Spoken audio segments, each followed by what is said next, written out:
Bonjour chers élèves, soyez les bienvenus dans cette deuxième partie de notre leçon de grammaire, la phrase impérative.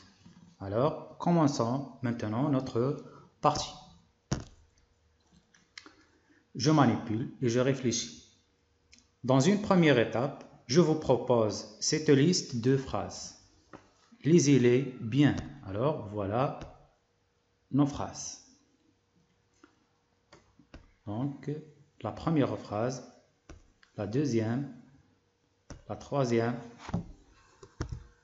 la quatrième, et voilà la phrase numéro 5 et la phrase numéro 6, 7, 8 et 9.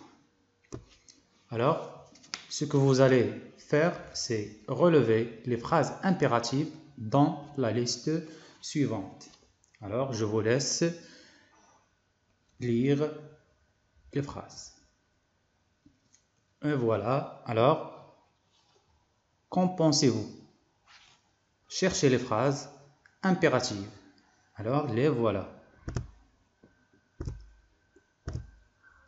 Donc, la phrase numéro 1, lavez-vous les mains avec de l'eau et du savon après être passé aux toilettes.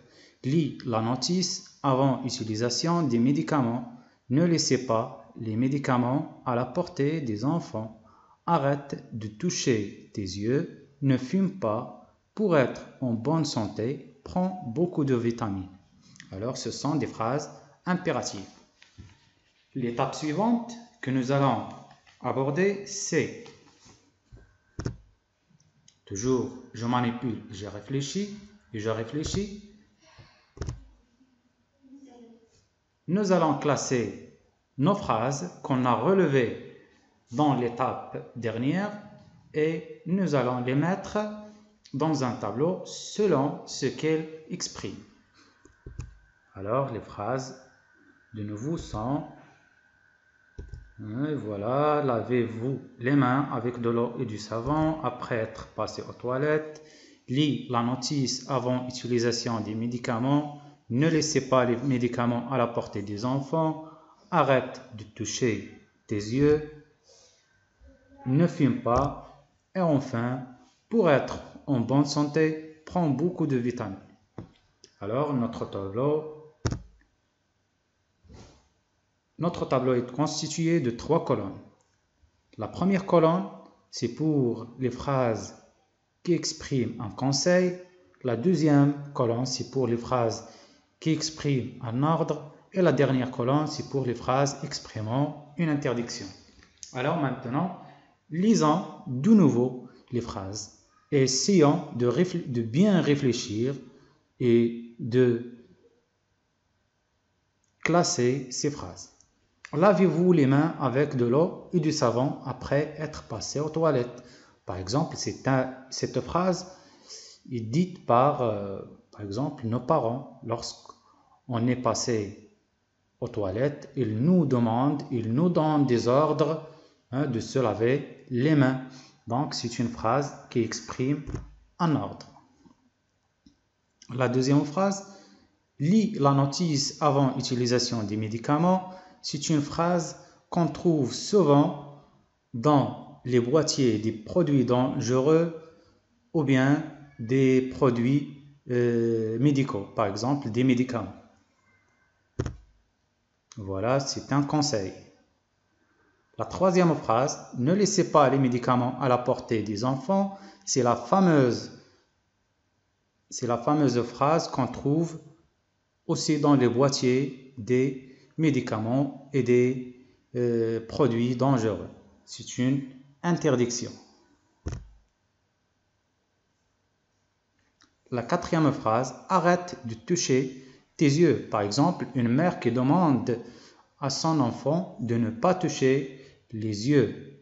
Donc, c'est un ordre. La cinquième phrase, ne fume pas. C'est la fameuse phrase qu'on trouve dans les établissements publics, par exemple, dans les écoles, dans les administrations, la gare routière, etc. Donc, c'est une interdiction. Cette phrase ne fume pas, c'est pour dire que c'est interdit de fumer. Et enfin, la dernière phrase, pour être en bonne santé, prends beaucoup de vitamines. Par exemple, c'est un conseil de votre médecin. Lorsque vous allez chez votre médecin, il vous conseille de prendre beaucoup de vitamines. Alors, on a fini notre activité. Passons maintenant à la rubrique suivante. C'est la rubrique « Je retiens ». Alors, rappelons-nous ce qu'il exprime la phrase impérative. Alors, en général, la phrase impérative sert surtout à donner un ordre, un conseil ou une interdiction. Par exemple, pour l'ordre, par exemple, respecte le code de la route. Pour le conseil, à vélo, évite les écouteurs. Ou bien, à vélo, mets le casque. Une interdiction, par exemple, ne roule pas avec des objets qui peuvent te distraire. Voilà, donc la phrase impérative sert surtout à donner un ordre, un conseil ou une interdiction, mais aussi il peut exprimer deux autres choses. Alors, il peut exprimer une demande. Voilà. Une demande ou bien aussi un souhait. Une demande, par exemple, mets s'il te plaît sur ce livre sur le bureau. Par exemple, si tu une demande de ton papa, il te demande de mettre un livre ou bien son livre sur le bureau.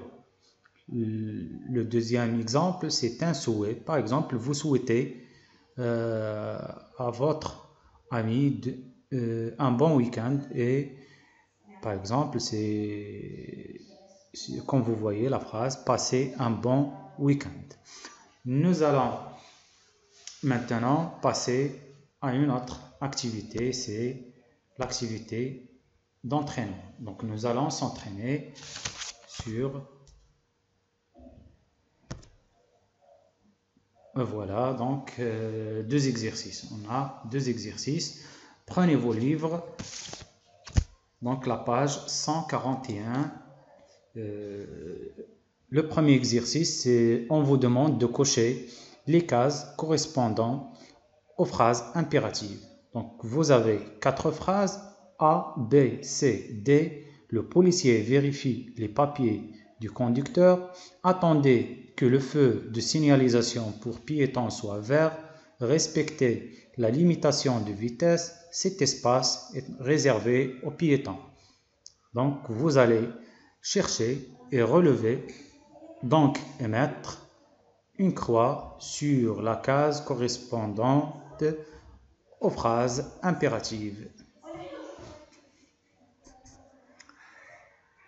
Donc, pour le deuxième exercice, qu'expriment les phrases suivantes? Je mets une croix dans les cases convenables. Donc, on a 4 phrases impératives. Cette fois-ci, nous allons dire qu'exprime chaque phrase. Donc, mettez croix dans la case convenable. Donc, on est arrivé à la fin de notre leçon. Je vous remercie et je vous souhaite